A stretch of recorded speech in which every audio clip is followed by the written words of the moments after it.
नमस्कार दोस्तों, कहानियों की श्रृंखला में आज सुनेंगे पद्मश्री से सम्मानित ख्याति प्राप्त लेखिका सुनीता जैन जी की कहानी या इसलिए। लेकिन उससे पहले मेरा आपसे विनम्र अनुरोध है कि अगर मेरे द्वारा सुनाई हुई कहानियाँ आपको अच्छी लगती हैं तो मेरे चैनल को सब्सक्राइब ज़रूर करें, लाइक करें और अपने दोस्तों और परिचितों में शेयर भी करें। बेल आइकन दबाना बिल्कुल भी ना भूलें। आज सुनिए या इसलिए। कुर्सी पर बैठते ही उसने पैरों से सैंडल उतार दिए। पैरों के तलवे कब से जल रहे थे। नंगे पैरों को घास की छुअन ने सहलाया तो उसने लंबी सांस छोड़ी।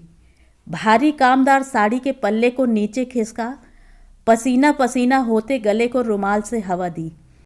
दोनों ओर की कुर्सियां खाली थीं। इधर कोने में अंधेरा भी था। तभी वह वहां आकर बैठी थी। बारात का स्वागत जोर शोर से चल रहा था। बैरे ताज़ा जूस के गिलास, तले हुए काजू और पेस्ट्री की ट्रे लिए घूम रहे थे। जिस बगीची को घेर कर शामियाना ताना गया था वह काफ़ी बड़ी थी। 1000 से ऊपर बाराती तथा वधू पक्ष के लोग वहां होंगे, पर कहीं भीड़ जैसा नहीं लग रहा था। बगीची के चारों ओर कनात खींचे थे जिनसे सुनहली झालरों का शिखर ताना गया था। पेड़ और झाड़ियों में छोटे छोटे धीमे बल्ब झिलमिला रहे थे। शामियाने के दाएं हिस्से में सफ़ेद फूलों की सजावट वाली बेदी बनी थी और बाईं ओर चादरों से ढकी मेज़ों के पीछे रात के भोजन की व्यवस्था हो रही थी। एक मेज़ पर कई तरह के फलों का ऊंचा अंबार लगा था। जहां वह बैठी थी वहां से थोड़ी ही दूर पर लॉन के बीचों बीच तख्त पर गलीचे डालकर बनी स्टेज पर सोफे में वरवधू पास पास बैठे थे। आने वाले स्टेज तक जाकर वरवधू को आशीर्वाद दे रहे थे। थोड़ी देर पहले हुई जयमाला की मोटी मोटी मालाएं दोनों का चेहरा ढके थीं। वधू के पास कुर्सी पर बैठा एक मुनीम आने वाले उपहारों की फहरिस्त बनाता जा रहा था और वर को दिए जाने वाले रुपयों के लिफाफों से उसके पास बैठी उसकी छोटी बहन की गोद भर चली थी। अरे, तू यहाँ बैठी है, मैं तुझे सारी जगह देख आई, उसकी माँ कह रही थी। आओ बैठो, उसने पास की कुर्सी की ओर इंगित किया। बैठने का समय कहाँ है, इतने लोग आ रहे हैं। बैठो भी माँ, लोग कहीं चले थोड़े जाएंगे, 2 मिनट दम ले लो। माँ के ऊपरी होंठ पर पसीना आ रहा था जिसे वह बार बार 2 उंगलियों से पोंछ रही थी। पसीना था या माँ वैसे ही उत्तेजनावश मुंह पोंछ रही थी। उसने ध्यान से देखा, माँ का ध्यान उसकी ओर नहीं था।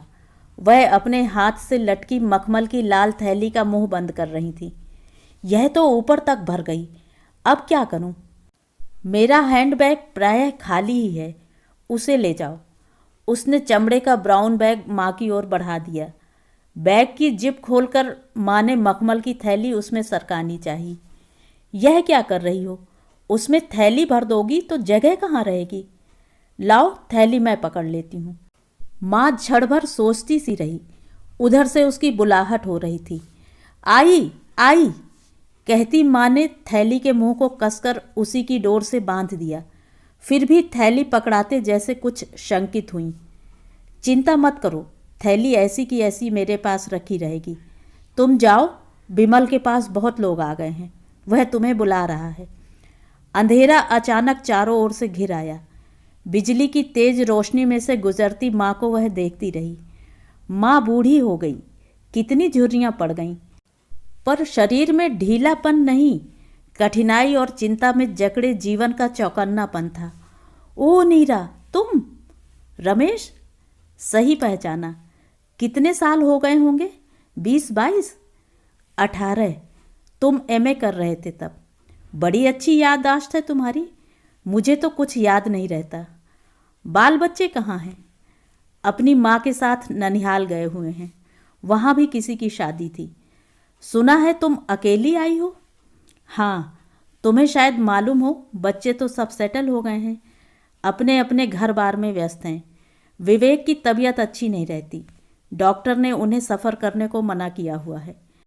विवेक, मैं इतनी देर से तुम्हारे पति का ही नाम याद करने का यत्न कर रहा था। विवेक पेपर मिल्स बिलासपुर बहुत दूर है क्या यहाँ से? हाँ दूर है, तभी आती जाती नहीं हूँ। एक बात ज़रूर कहूँगा, तुम बदली नहीं जरा भी, इतने सालों में वैसी की वैसी हो। अरे वह प्रेम जा रहा है, मैं उससे मिल आऊँ। 18 साल, उसकी उम्र का आधा प्रायः, माँ की उम्र का 1/3। रमेश कहता है वैसी की वैसी है, और माँ कैसी?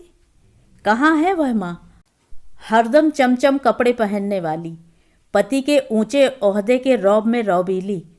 वह दोपहर क्या भूली जा सकती है जब माँ धूप में बैठी स्वेटर बुन रही थी। सर्दियों के फूलों से हिसार का उनका यह बंगला रंगीन था। पापा दौरे पर जा चुके थे। माँ ने नीला साटन का सूट पहना था, नायलॉन की चुन्नी पर बेहतरीन सफ़ेद बेल लगी थी, और वह स्वयं नहर के पास वाले जंगल से भागती हुई आई थी।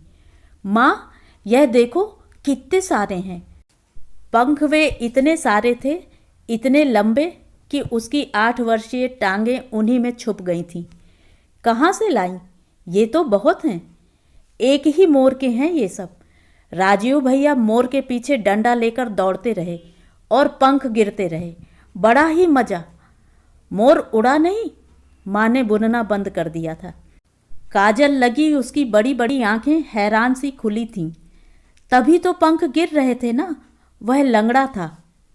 नहीं नहीं, बूढ़ा होगा, माँ ने किसी बुरे सपने को देखते से कहा था। उससे उड़ा ही नहीं जा रहा था माँ, बहुत बूढ़ा होगा। छी, कितनी बुरी बात है। लड़की होकर भी तेरा दिल इतना कठोर है।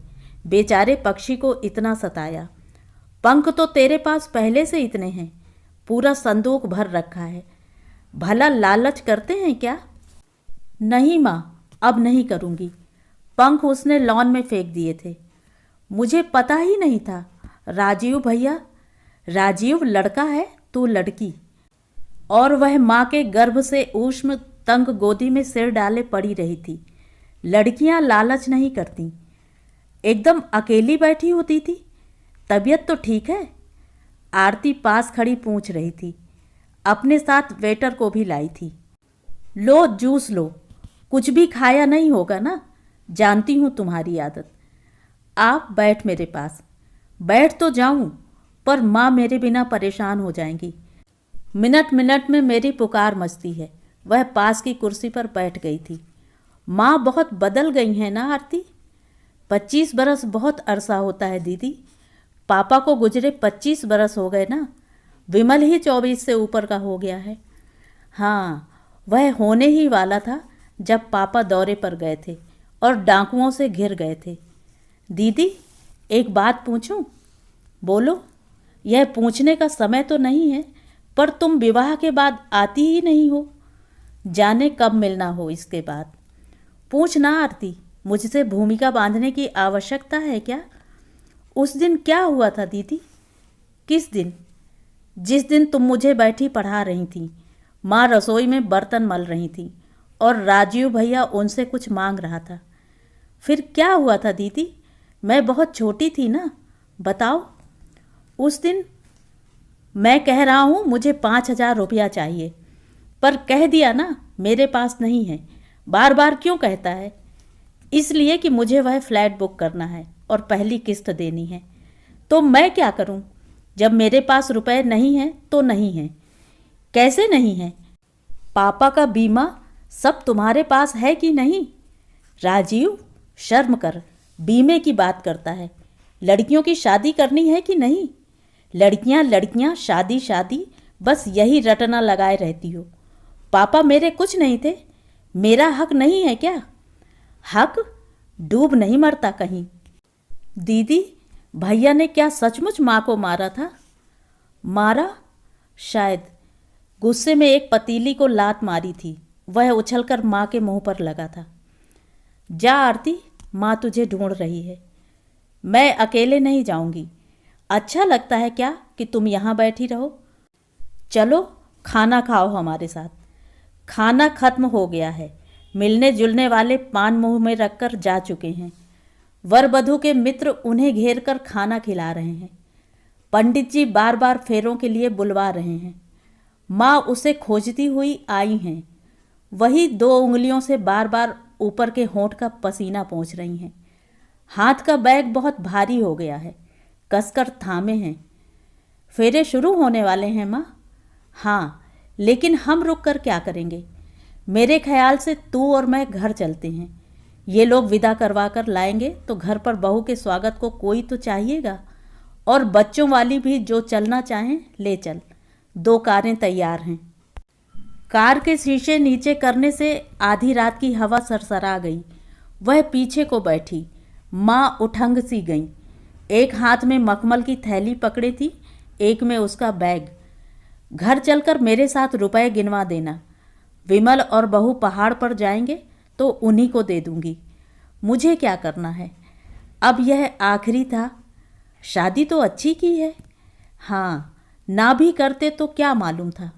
लव मैरिज है ना। जिद पकड़ लिए दोनों। एक ही बेटी थी अगलों की। हमें तो उम्मीद नहीं थी कि बात बनेगी। बहुत पैसे वाले हैं और हमारा तो।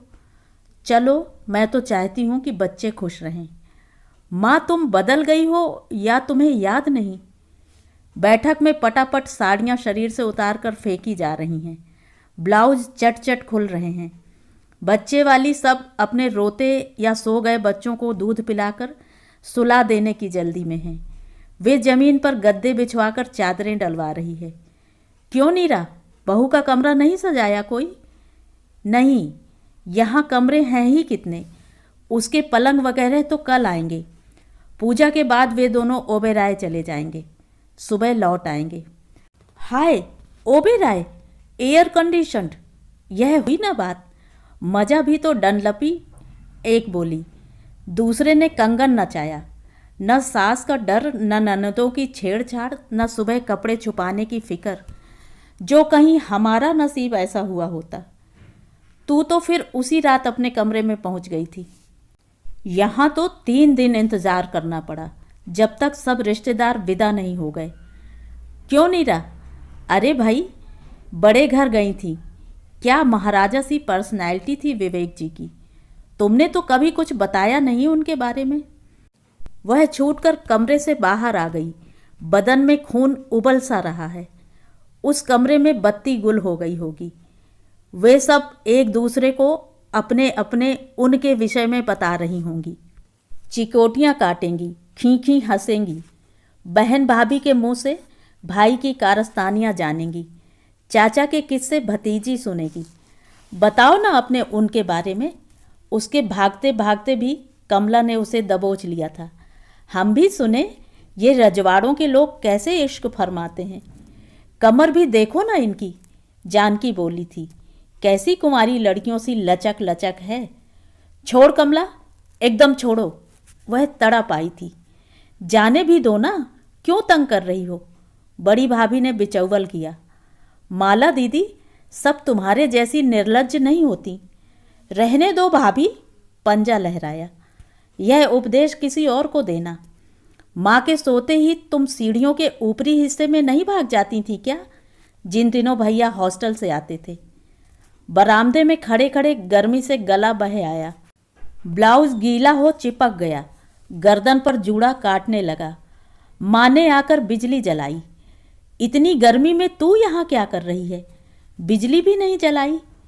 ज़रा कपड़े बदल लूँ, फिर तुम्हारा जो काम है करवा दूंगी।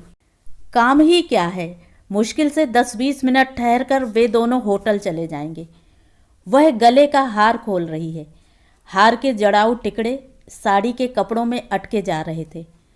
यह हार तो मैंने पहले नहीं देखा। माँ ने हार उठा लिया। बोली, यह तो काफ़ी भारी है, पुराना भी। माँ का हाथ हार के वजन से झुक सा गया। दूसरे हाथ की 2 उंगलियों से उसने ऊपरी होंठ का पसीना पोंछा। कब दिया? इसी साल। पहले नहीं ना, तीनों बच्चों की शादी हो गई ना, उसी के बाद। बाकी का भी सब दे दिया। पहली बीबी का था। हाँ। तुम पूछ रही हो मुझसे? तुम्हें क्या कुछ याद नहीं? बोलो बोलो माँ, बोलती क्यों नहीं? हम कब से खड़े हैं। वह कॉलेज से लौटी थी तो घर पर मामा चाचा दोनों आए हुए थे। राजीव खूब उत्तेजित था। बोलो जल्दी, क्या करना है? वह माँ से पूछ रहा था। करना क्या है? कुएं में डाल आओ उसे, माँ ने कहा था। तुम्हारा तो दिमाग ठिकाने नहीं है भाभी, चाचा कह रहे थे। कुएं में डालने को क्या हम उसके दुश्मन हैं?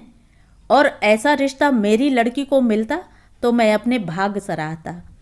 गाड़ी बंगला है, लाखों का हिसाब किताब है, सबसे बड़ी पेपर मिल का मालिक है। वह तो समझो विवेक जीजा जी का मित्र है। जीजी उन्हें जानता था, मामा ने कहा। तभी वह नीरा को मांग कर ले रहा है, नहीं तो उसे रिश्ते की कमी है क्या? उम्र ही क्या है उसकी? दुगनी, नीरा से दुगनी है कि नहीं? बूढ़ा हुआ कि नहीं?